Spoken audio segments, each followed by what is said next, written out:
Salut tout le monde, je vous partage cette petite vidéo pour vous montrer un peu l'évolution de la Golf. Donc je vous avais déjà montré dans la première vidéo son évolution esthétique entre guillemets, donc la mise en peinture, les jantes, l'air, et surtout le plus important, le montage du 1.8 turbo, bloc AGU forcément de Golf 4 GTI. Donc j'avais dit que je ferais une vidéo concernant l'EQ programmable que j'ai prévu de monter. Donc voilà, ça y est, on y est. Donc si ça t'intéresse, bien évidemment, bah, suis cette vidéo. Donc je vais te montrer un peu plus en détail ce que j'ai acheté. Donc c'est un Speeduino V04 3C, donc une carte entre guillemets assez classique. Ce modèle-là, je l'ai acheté en toute honnêteté sur AliExpress. J'ai pas eu de problème particulier, c'est de bonne qualité, clairement.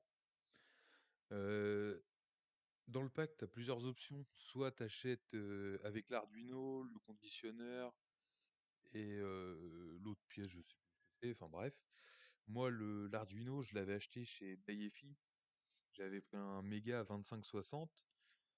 Le conditionneur VR, moi, j'en avais pas besoin. En fait, sur le 1.8 turbo, en fait, j'ai monté un capteur à effet Hall de Golf 3 GTI 16. Donc le conditionneur VR, du coup, m'était pas d'une grande utilité, tout simplement. Donc, je vais vous montrer un peu ce que j'ai fait avec ce petit boîtier, s'il le veut bien. Donc, je l'ai tout simplement installé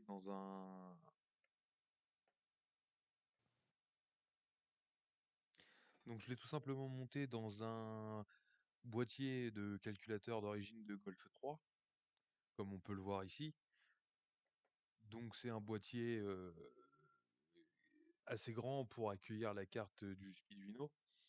D'un autre côté, ça reste relativement discret et bah, ça rentre nickel dans la baie de pare-brise des Golf 2.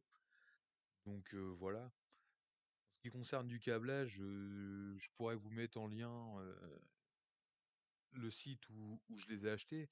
Donc ça correspond bien en fait aux sorties du calculateur et ça permet de pouvoir les souder proprement sur les connectiques de l'écu.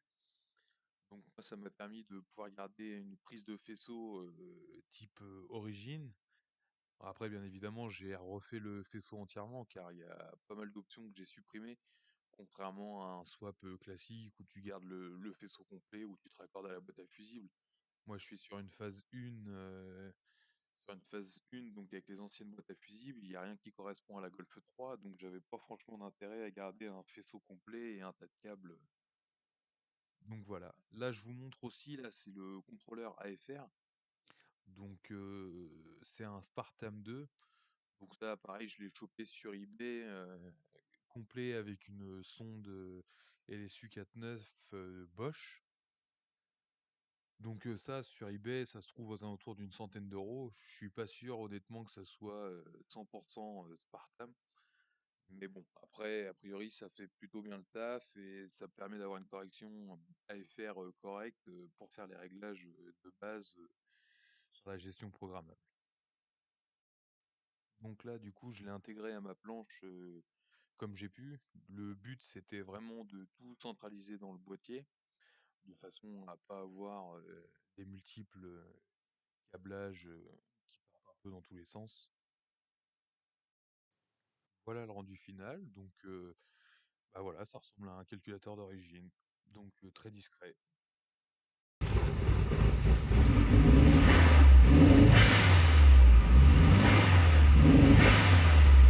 Ça marche.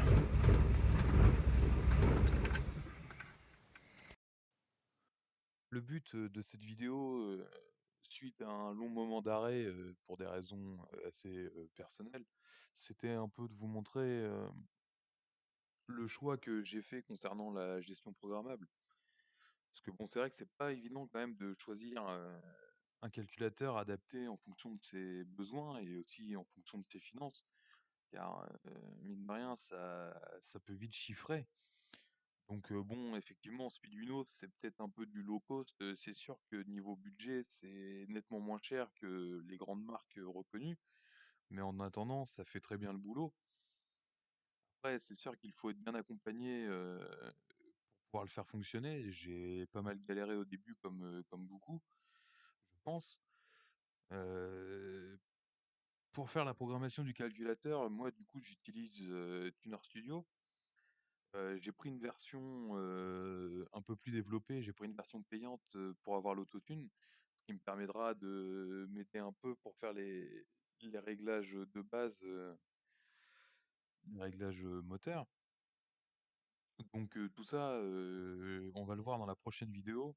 Je vais essayer de faire des vidéos, un peu plus régulièrement, de façon à ce que vous puissiez voir l'évolution et en espérant que ça évolue aussi assez rapidement.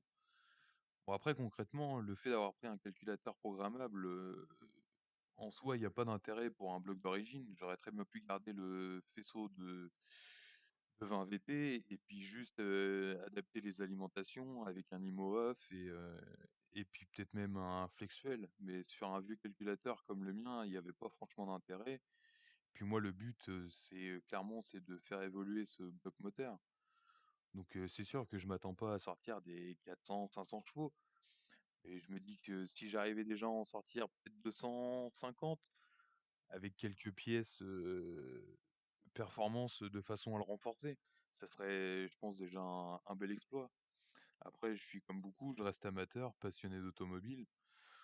Donc, si ça vous intéresse, hésitez pas, suivez mes vidéos, hésitez pas aussi, si vous avez des infos, à me refiler ou ou autre, même, concernant des pièces, s'il y a des choses qui peuvent être intéressantes pour ce moteur, hésitez pas.